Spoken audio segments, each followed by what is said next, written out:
हर भरा राधे राधे। इस वीडियो में हम चर्चा करेंगे ज्येष्ठ मास की एकादशी के विषय में।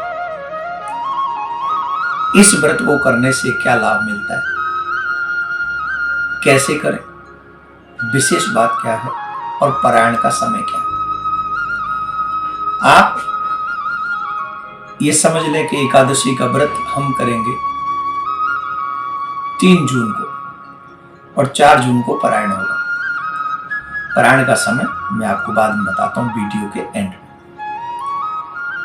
जिस एकादशी के व्रत की हम बात कर रहे हैं, एक बार धर्मराज ने भगवान श्री कृष्ण से पूछा कि प्रभु मुझे आप कृपा करके बताइए कि ज्येष्ठ कृष्ण एकादशी का नाम क्या है और इसका महात्म्य क्या है, इसको करने से क्या फल की प्राप्ति होती है और इसका कोई उदाहरण हो तो कृपा करके बताइए। भगवान श्री कृष्ण कहने लगे, राजन, इस एकादशी को अचला तथा अपरा एकादशी के नाम से जाना जाता है। इसके 2 नाम हैं, अचला और अपरा।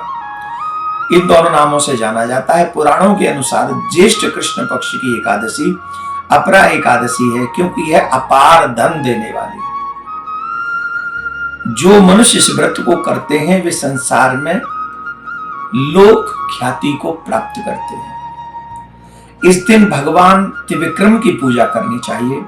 अपरा एकादशी के व्रत से, उसके प्रभाव से बड़े बड़े पाप, ब्रह्म हत्या जैसा पाप, दूसरों की निंदा करने वाला पाप, इस व्रत को करने से झूठी गवाही देने वाला पाप, परस्त्री गमन वाला पाप, झूठे शास्त्र पढ़ने से जो पाप लगता है, कई बार ज्योतिष में भी हम लोग झूठ का इस्तेमाल कर लेते हैं, वो जो पाप लगता है, उन सभी पापों से सहज में ही मुक्ति हो जाती है जो मनुष्य अपरा एकादशी का व्रत करता है। यह व्रत पाप रूपी वृक्ष को काटने के लिए कुल्हाड़ी के समान है, पाप रूपी ईंधन को जलाने के लिए अग्नि के समान है, पाप रूपी अंधकार को मिटाने के लिए सूर्य के समान है, पाप रूपी मृगों को मारने के लिए सिंह के समान है।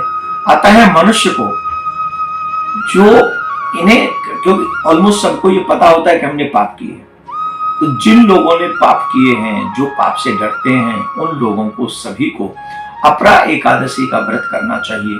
जो मनुष्य अपरा एकादशी का व्रत करता है वो भूत प्रेत पिशाच तमाम जो योनियां हैं उनका भी कल्याण। मैं तो कहूंगा कि जिन लोगों को पता है कि हमारे पूर्वज कुछ भी किसी घटना के कारण, अकाल मृत्यु के कारण वो भूत प्रेत बन सकते हैं, ऐसे लोगों के लिए भी व्रत की कथा, ये व्रत करना चाहिए और संकल्प करके ये फल उनको दे देना चाहिए, जिससे उनका भी कल्याण हो जाए।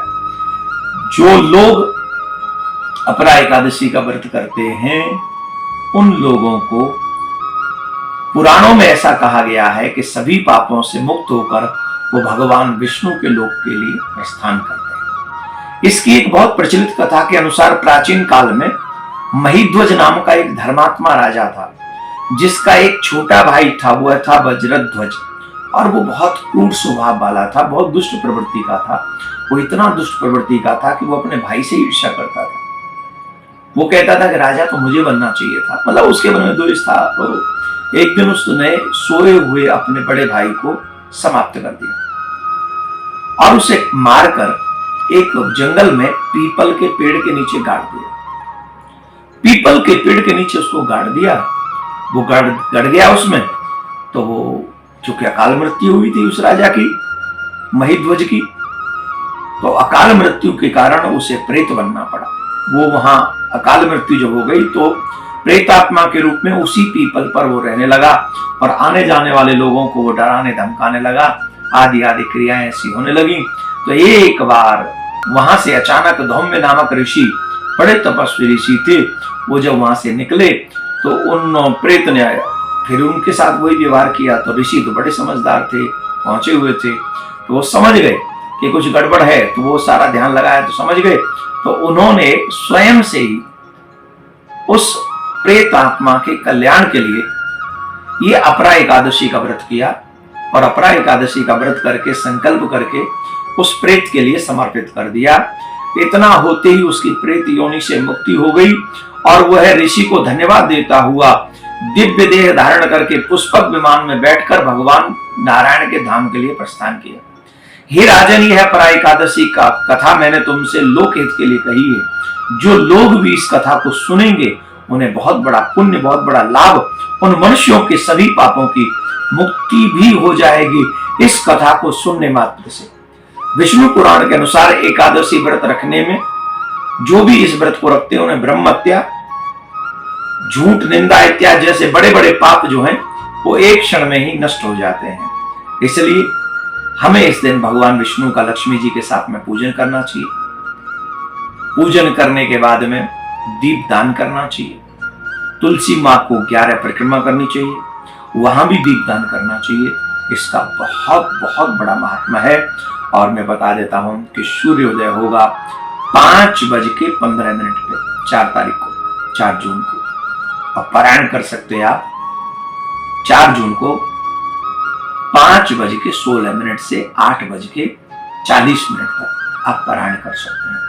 इस कथा को सुने, ज्यादा से ज्यादा उन लोगों तक पहुंचाएं जो लोग एकादशी व्रत नहीं करते, जिससे ये सुनकर, इसके प्रभाव को समझकर लोग ज्यादा से ज्यादा हर सनातनी को एकादशी का व्रत करना चाहिए। प्रिया कांत जो आपकी इच्छा पूरी करें, आपकी मनोकामना पूर्ण करें। राधे राधे।